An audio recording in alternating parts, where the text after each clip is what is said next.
अस्सलाम वालेकुम नाज़रीन, बात करेंगे पाकिस्तान वर्सेस ऑस्ट्रेलिया होने वाली सीरीज़ ख़त्म हो चुकी है, व्हाइट वॉश पाकिस्तान हो चुका है और इसके ऊपर कोई हैरानी नहीं है मेरे ख़्याल में। यही होता है आज तक ऑस्ट्रेलिया के अंदर और आज भी वही हुआ जो होना था। पाकिस्तान की परफ़ॉर्मेंस जो है वो इस पूरी सीरीज़ के अंदर अच्छी नहीं रही, स्पेशली जो है वो बैटिंग और फ़ील्डिंग ने बहुत ज़्यादा मायूस किया। जहाँ पे बॉलिंग की ज़रूरत थी, वहाँ पे बॉलिंग ने भी अपना पूरा हिस्सा डाला और पाकिस्तानी अवाम को जो है वो मायूस किया है। तो आज सबसे पहले बात करेंगे आज का जो तीसरा मैच था उसके अंदर जो सूरत-ए-हाल पेश आई, उसके अलावा बात करेंगे हफ़ीज़ की प्रेस कॉन्फ्रेंस के हवाले से और उसके अलावा बात करेंगे शान मसूद की कैप्टेंसी को जो है वो बड़ा सराहा जा रहा है कि जी उन्होंने जिस तरह स्पेशली जो है वो लास्ट टेस्ट मैच के अंदर आके कैप्टेंसी शो की है और एक अग्रेसिव फील्डिंग उन्होंने लगाई थी। उसके ऊपर डिटेल से बात करेंगे। तो सबसे पहले बात कर लेते हैं नाज़रीन पाकिस्तान वर्सेस ऑस्ट्रेलिया, तीसरा टेस्ट मैच खत्म हो चुका है। पाकिस्तान ने 130 रन का टारगेट दिया, जो कि ऑस्ट्रेलिया ने 2 विकेट्स के नुकसान पे हासिल कर लिया। आसानी के साथ हासिल कर लिया। डेविड वार्नर ने अपने आखिरी मैच के अंदर, अपनी आखिरी इनिंग के अंदर 57 रन्स बनाए और वो आउट होकर वापस पेविलियन चले गए। वो भी लास्ट के 11 रन सिर्फ रह गए थे, तो उस टाइम जो है वो आउट होके वापस चले गए। पाकिस्तान टीम की अगर बात की जाए तो पहली इनिंग में पाकिस्तान टीम ने चले जैसे खिलाड़ी जल्दी आउट हुए लेकिन 313 रन्स बना लिए थे। उसके बाद जो है वो 299 के ऊपर ऑल आउट करने के बाद पाकिस्तान के पास एक स्ट्रॉन्ग पोजीशन थी कि अब पाकिस्तान 250 भी अगर रन बना लेता या 300 भी बना लेता तो वहाँ पे ऑस्ट्रेलिया को प्रेशराइज़ किया जा सकता था। लेकिन पाकिस्तान टीम सिर्फ 115 रन के ऊपर जो है वो आउट हो गई, जिसके बाद सिर्फ 130 रन का टारगेट जो है वो ऑस्ट्रेलिया को मिला और ऑस्ट्रेलिया ने उसको आसानी के साथ जो है वो चेज़ कर लिया। अब मैं अगर बात करूँ क्योंकि मैच तो खत्म हो चुका है, मैच पाकिस्तान सीरीज़ जो है वो हार चुका है।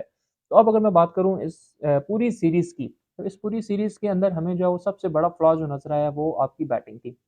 आपकी बैटिंग कहीं पे भी स्टेबल नज़र नहीं आई।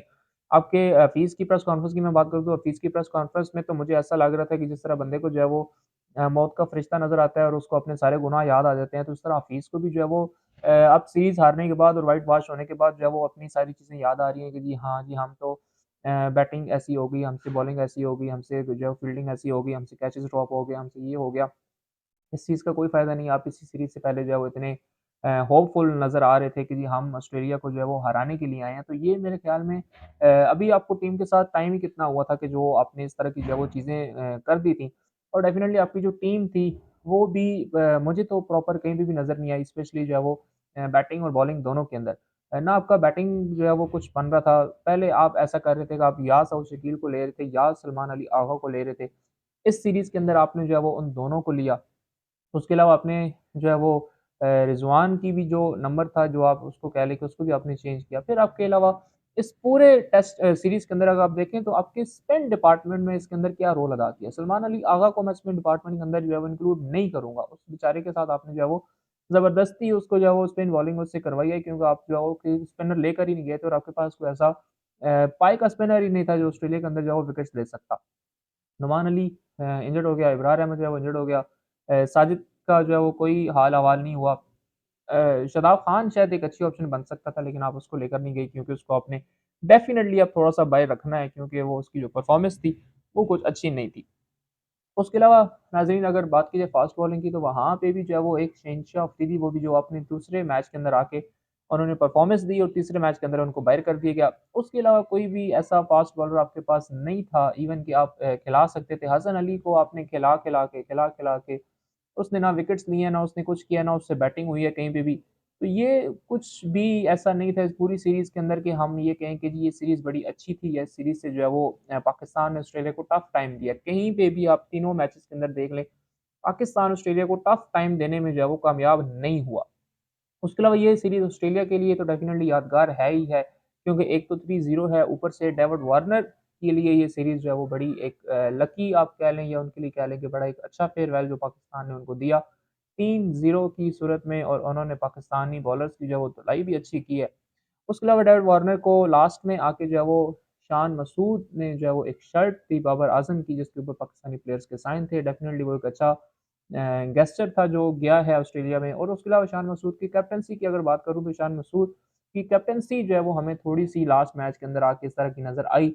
उन्होंने जो फील्डिंग सेटअप किया था, जो फील्डिंग उन्होंने खड़ी की थी वो इस पॉइंट्स के ऊपर की थी कि वो नज़र आ रहा था कि शायद ये यहाँ पे किसी तरीके से भी विकेट्स निकालना चाहते हैं, जो कि डेफ़िनेटली एक बड़ा अच्छा साइन था और उसके बाद बाबर आज़म ने 2 कैचेज़ भी पकड़े बड़े अच्छे। वो कैचेज़ उसी फील्डिंग की बदौलत थे, जो फील्डिंग जो है वो शान मसूद ने खड़ी की थी।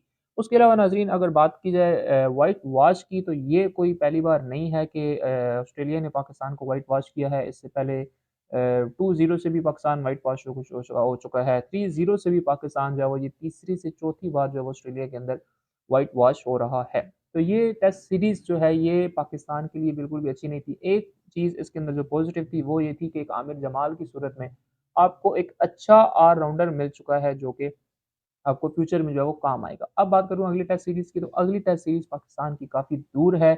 7 महीने बाद अगस्त 8वें महीने के अंदर ये सीरीज़ होगी और इस सीरीज़ जो है वो पाकिस्तान के अंदर होगी वर्सेस बांग्लादेश। 2 टेस्ट मैच खेले जाएँगे पाकिस्तान वर्सेस बांग्लादेश, जो कि अगस्त के महीने में खेले जाएँगे। उसके अलावा उसके बाद जो सीरीज़ होंगी वो इंग्लैंड के साथ है वेरी नेक्स्ट मंथ, और वो भी सीरीज़ जो है वो पाकिस्तान के अंदर ही होगी। इस टाइम पाकिस्तान का जो अगर आप देखें वर्ल्ड टेस्ट चैंपियनशिप देखें, तो वहाँ पे पाकिस्तान जो है वो टॉप 5 से भी आउट है, यानी कि अब हमें जो है वो फाइनल तक रसाई हासिल करने के लिए या एटलीस्ट टॉप 3 तक रसाई हासिल करने के लिए अगली दोनों सीरीज़ जो हैं वो और व्हाइट वॉश के साथ जीतनी पड़ेंगी। इंग्लैंड के साथ भी 2 मैच हैं, बांग्लादेश के साथ भी 2 मैच हैं। तो वो 2 मैच अगर पाकिस्तान जीत जाता है, उसके बाद पाकिस्तान जो है वो किसी स्ट्रॉन्ग पोज़ीशन में टेस्ट चैंपियनशिप 2003 टू 2025 तक में आ सकता है। तो ये थी नाज़रीन अभी तक की अपडेट्स। अगर हमारे चैनल को पर नए हैं तो हमारे चैनल को सब्सक्राइब करें। बहुत जल्द मिलेंगे इंशाल्लाह अपनी अगली वीडियो के साथ। तब तक के लिए अल्लाह हाफ़िज़। Audio Jungle.